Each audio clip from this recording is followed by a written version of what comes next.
Yeah, and that's when Jamie Vardy gets announced on the first game of the season. Can you imagine? That'd be so mad. So you go from having Varane and Sancho and Ronaldo to we've just finished 15th and here's Jamie Vardy. Yay. 38-year-old Jamie Vardy. Jesus Christ. Hello and welcome to Stretford Paddock. My name is Joe, that is Stephen Howson, and once again, Steve, we're talking about strikers. It almost feels like this could almost be called the Manchester United Strikers Show. Or at least attack. We've talked about our attack so much over the last 12 months, 14, 18 months almost now, and how much of a bad state it's in. Gyökeres is going to Arsenal. Osimhen ain't coming to Man United. The number of options that United have seems to be getting smaller and smaller. And then this morning, we see a report that Vardy, Wilson, Calvert-Lewin and Moise Kean may all be on United's radar or are on United's radar, and we could go for one of them should we not get our big targets for the rest of the summer. Have all of those been relegated? I don't know if Calvert-Lewin has. No, he wouldn't have actually. He wouldn't have. He's been at Everton. They've all definitely been in relegation battles. Oh, of course. So they're ready for Man United. So we're preparing. Yeah. I like it. Smart. Let's just start with those names. How do they make you feel when you hear that Manchester United is linked with 37, 38-year-old Jamie Vardy, 34-year-old left out of the Newcastle team, Callum Wilson, a Calvert-Lewin that's barely scored any goals for 2 years, and a Moise Kean that last time he played in England, I think he got 2 goals in about 38 games for Everton. It's not exactly a who's who of a lineup, is it? No. I did a video yesterday where I said I quite like the idea of Calvert-Lewin, okay, but I got to caveat that and context that with as a second striker that comes in along with a first striker. He can't be the main striker. No. I think it would be a real good option because I think he's got like tactical attributes that I think really suit things that we don't do well. I think he holds the ball up fantastically well. I think his weakness is scoring goals, which is not an ideal. Not great. For a striker. But I think the other aspects of his game, especially the outside of the box play, and I think when you think how bad United have been at trying to play up to Rasmus Højlund, that gets fixed. Like with that one move on a free transfer and probably not crazy wages. So I don't hate the idea of him as long as he comes with someone that comes in and goes, I'm number 9, and when I'm having a day off, this fella in a skirt plays. Well, we'll get to that sort of tier of striker because that's the one that seems to be shrinking a little bit, and this other list it seems to be growing. At the start of the season, it was sort of Vardy was on there. We saw maybe Morata on there. He seems to have dipped off a little bit, but in the last few weeks, Calvert-Lewin's left. Wilson has left Newcastle. Kind of, they weren't sure if they'd keep him on, and Moise Kean sort of entered the picture as well. You mentioned Calvert-Lewin, you don't mind that. Callum Wilson, what do you make of him, just generally? He's more in that mould, same thing. He improves the physicality of the team, which is something that's absolutely lacking. I don't know, I mean, did he fall out of favour because he's behind Isak? Because let's be honest, so's near enough every striker on earth. Is there other reasons? He's always had injury issues, hasn't he, Wilson, throughout his whole career? Right. I know he's had spells where he hasn't been injured, but I think that's probably one of the reasons why he's not fit that often. Because otherwise, I think he's a pretty good average Premier League striker. Yeah. Which is still an improvement on what we've got, and that's the problem. Is I saw so many comments kicking off about, look, this is where our expectations are, this is where our standards are.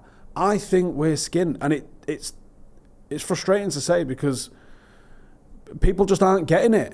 And they're like, oh, Ineos are worse than the Glazers. You're like, no, they're dealing with the fallout of the Glazers. They've already put hundreds millions more in than they ever have done.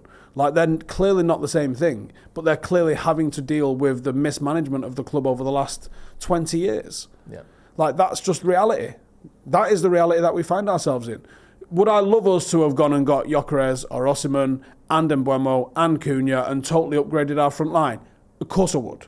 Because that puts us on a real strong footing, and I think, sweet, we're in the mix. The warning signs probably should have been there when it was Delap, the one that we actually went for and we got pied for. You go, okay, what happened there then? Why was Delap our number 1 choice? Because I think he's an upgrade on Rasmus Højlund. I think you're a fucking upgrade on Rasmus Højlund. Thanks, Steve. So, like, it's a fucking low bar, mate. So is Delap an upgrade? nice. Yeah, he is, right? But fucking Andy Cole's still an upgrade, and he's about 54. Yeah. So, like, there's so many people on the list of people who upgrade Rasmus Højlund. Yeah. That doesn't mean that they're the best option that we can go and get there. You know, we're not talking about Andy Cole or Ruud van Nistelrooy or Dwight York or even Berbatov or Robin van Persie at the moment. Those options do not exist. We might even be fucking lucky to get a Diego Forlan. Just on that then. So we've got those players there. I'll quickly just mention the other two before I move on to the point you're sort of making there. Vardy or Moise Kean, do either of them tickle your fancy at all? Would you be up for either of them? No. Just too old and not proven, respectively. Why would you... We clearly can't sell Rashford. Yeah. Why would you gamble on bringing in Jamie Vardy and not just try Rashford down the middle? Well, one would represent the manager kind of... publicly, people would perceive it as folding and giving in on his will. The other would be... Yes, it's weird and he's old, but at least it's a new face, a new character, someone who's Premier League proven, who's scored plenty of goals. I think the politically it would be too bad for Amorim to bring Rashford back in. I think you're right. I would say. But realistically, from a pure ability point of view... Well, yeah, Rashford's the best on this list. Yeah. Rashford is a better attacker than Vardy, Wilson, Calvert-Lewin or Kean, certainly at this point in their career. Take Vardy 10 years ago. But that isn't really an option, is it? It doesn't seem like. Rashford's just done, one way or the other. It seems like it, yeah. I mean, he took his number and all the rest of that sort of stuff. But but like, this is the situation that we find ourselves in. Yeah. So let's look at the other character sort of category then, because that's they come in, but they're not going to be. Isn't it worth caveating this that I think the article I saw in the Athletic said, like, if it gets to the end of the window and we haven't sorted someone, this is our bargain bucket. Yes, that is exactly the case. So the players we just mentioned there are the if we don't get someone else kind of list. See, that's still quite scary because it isn't. This list isn't being lined up as a depth adder. It's clearly lined up as is your new number 9. Well, I think it. No, I think it flips. I think it goes from. So the other players we're going to mention: Vlahovic, Watkins, and Osimhen. Osimhen seems less likely than ever, but we'll talk. I think if we get one of those, they come in as your number 9. And I think if it's one of the original group, the Watkins, the sort of Vardy, Wilson, Calvert-Lewin lot, that would say to me that Højlund is still going to be the first choice, and that those guys are going to be the rotation whilst we see if Højlund can do it. Or I think they're all better than him. Do you think? But Vardy couldn't play 45 games next season. Reduce his little ass up on Red Bull and send him out there. Steve, and just tell him it's Saturday. How much? Well, how would he know? How would he know? That's a good point. How would he know? I've just thought of something. Imagine how much Jamie Vardy would weigh if he cut off Red Bull. Because you lost £100 doing it. He ain't got £100 to lose. Yeah, but I was using it to then... It was my gateway drug to pizzas and rum and ribs. That's a good point, actually. I think that's all his food sources. That's all he's got. It's like his major food groups is Red Bull. It's Red Bull. It's the whole pyramid is just Red Bull. So on to Vlahovic then. Let's start with him because Juventus have just bought... who have they just bought? The striker? Jonathan David, not bought. Got in on a free. Jonathan David. They've obviously got Vlahovic, who has always seemed like a bit of a odd one out there a bit. Every summer it's like they're up for selling him, they never did, and then he scores 15 to 20 goals like he always does.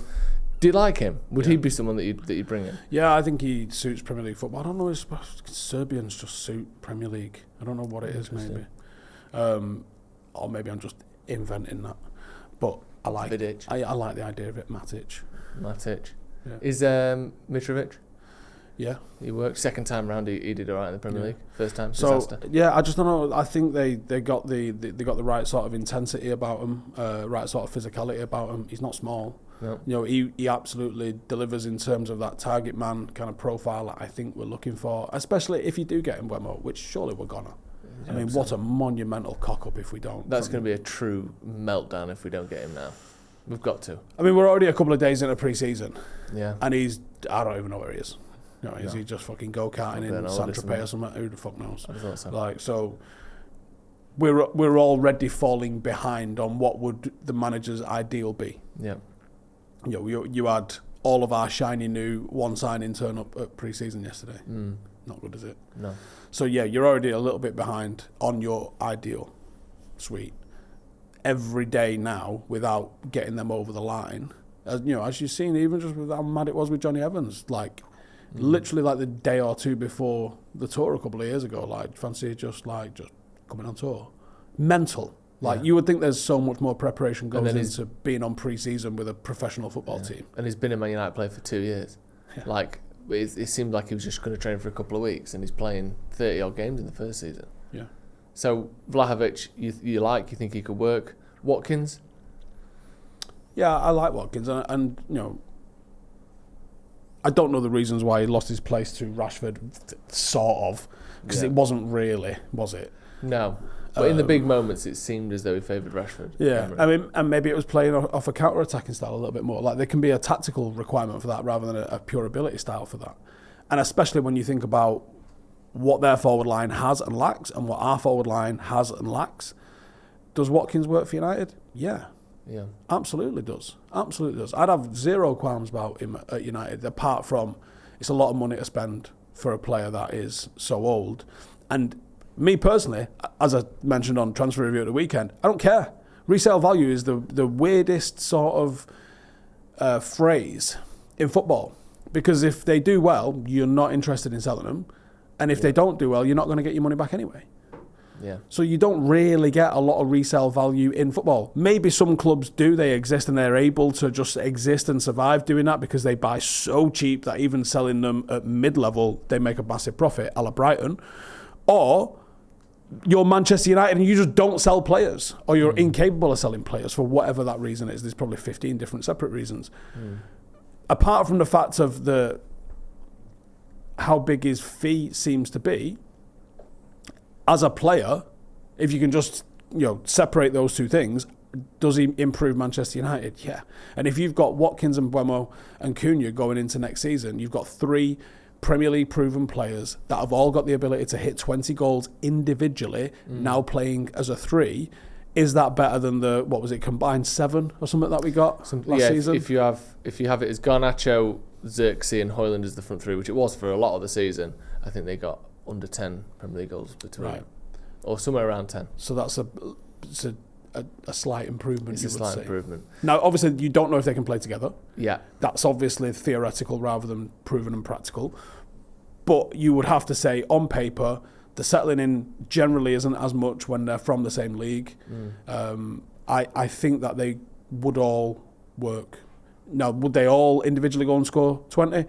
Jesus Christ, probably not. And if they do, we're on for a title charge. That literally would be title charge level of goals, which I don't think is likely. But we've absolutely improved our forward line. Yeah. So, zero qualms about that. I mean, you've got to think, Mbeumo's got to be 70% done? It's literally just the final points over when we're going to pay this couple of million, you hope. Yeah. And then, get the striker in. If it's Vlahovic, we've still massively improved. If it's Watkins, I'd probably put Watkins a little bit ahead on ability, a little bit below because of the age and the price. Yeah, that is something obviously that is worth considering. I think I do agree mostly with your point about the resale thing. Look at how often do Real Madrid make profit on first team players, Barcelona, Man United, Bayern Munich. They don't do it because they don't sell them. Like Real Madrid don't buy someone for 70 million and sell them for 80. Can you even think of a time that's ever happened? Because if they're good enough to be sold for 80 million, they keep them. But if you look at someone like Lukaku, for instance, he came in because he was a good age. Was he 24 when we bought him? He was allowed to have 2 decent years at Man United, and we only lost 10 million on him. Whereas if you get Watkins in and he has 2 decent years, you're probably losing 40 million on him. So there is obviously things. I know you're not saying that isn't the case, but I think they will be considering that. In Vlahovic and Watkins, is there a case potentially that you're getting a player there, or one of those two, where you're spending still most of what you'd spend on an Osimhen or a Gyökeres? You're spending 40 to 60 million quid anyway, but on a player that isn't the ideal player. Do you think there'll be reservations in doing that, where you go, why would we spend 50 on him when for 65 we could have got the actual guy? I think Osimhen wasn't the bid that Galatasaray submitted 50 million euros? Yes, 50 plus 10, I think, yeah. So, something in that ballpark. Yeah, you think you're already in the same conversation here for you presume, a lower down your shortlist striker. Yeah. It depends how much you weigh the fact that they're in the league. Because we are clear, whether people agree with this is a good idea or not is irrelevant, because the club are clearly favouring Premier League experience. Yeah. There's no way Delap was the best striker on earth for £30 million. Like they was like, oh wow, look at this. Yeah. Like no, they probably looked at a handful of things, and because of his age, because of his experience, because of his Premier League experience, etc., as well as tactical profile, his release clause as well. Yep, they was like, this is who we quite fancy having a blast at. So then you go Mbeumo and Cunha and Watkins and Vardy and like everybody else on this list. Even Moise Kean has got Premier League experience. I wouldn't say he's Premier League proven, but he's got experience. There's clearly something in what we're trying to do this season is to get Premier League experience. It has to be. Yeah. It's like we're getting just a base of... We're about 20 minutes away from being linked with Rooney. Yeah. Yeah. Well, it's like we're going, we know roughly what this team will do. Even if it's not going to win the league, it cannot finish 15th again. Like with the team we've assembled, it's top half or better. I think that's what they're thinking anyway. Because you can bring in anyone from anywhere and they can drop off 80% if you don't get it right. Whereas you would assume with a Premier League player, that isn't going to happen. So of all the names we've mentioned there, factoring in the fact that we might end up spending 60 million on Watkins and in 2 years' time he's worth 15. With all the names there that we've mentioned, the Vardys, the Wilsons, Calvert-Lewins, who are you getting if you're Man United? Let's say we do manage to sell a Rashford or Sancho or both.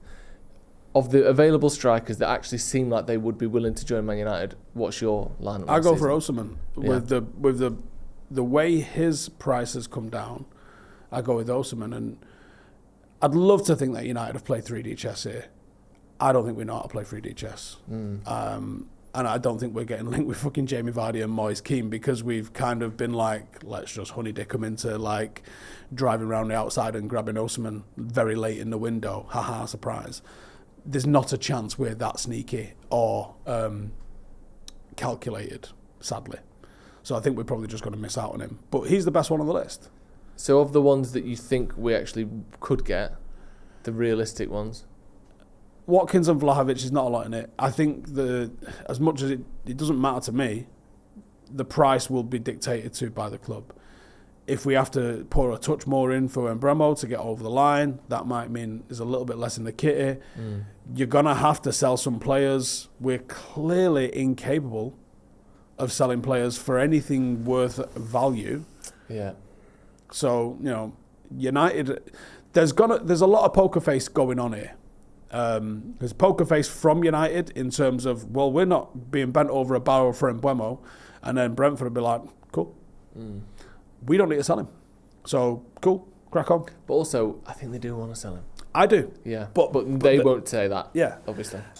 And you could get all the way to the end of the window and someone goes, I'll give you 10 million for Garnacho. And you're like, fuck. Yeah. Because otherwise you've just got Garnacho being a widge for 6 months until the summer window opens, and then someone might come in and be like, I'll give you 5 for him. Yeah. He's only played on 21s this year. And like, you have to sell when the asset's actually still got some residual value in it. If you've already decided they've got to go, it could look like an absolute mad Black Friday sale for Garnacho and Rashford and Sancho and Anthony and all the rest of the ones that we've put on the fuck 'em off list. Like, you could end up getting, honestly, like a fucking paperclip and half a Twix for half of these. And that's when you enter the Calvert-Lewin. Yeah, and that's when Jamie Vardy gets announced on fucking first game of the season. Can you imagine? That'd be so mad. So you go from having Varane and Sancho and Ronaldo to we've just finished 15th and here's Jamie Vardy. Yay. 38-year-old Jamie Vardy. Jesus Christ. Well, there you go. So pick a name then, sir. I think you were Vlahovic and Watkins. Who would you pick if it was up to you? Your money. I'd probably go Watkins just because it's a safer bet in terms of Premier League proven, and I think you're bringing in roughly 60 Premier League goals. From everything I said last season about how there's no proven goals in this team, and the one who is proven in Rashford, no one's having him or not playing him or whatever. I think in Mbeumo, Cunha, Watkins, we're not finishing 15th. No, I agree. Right, thank you very much for joining us. Get your thoughts in the comments below. Who should United sign up front? We'll see you in a bit.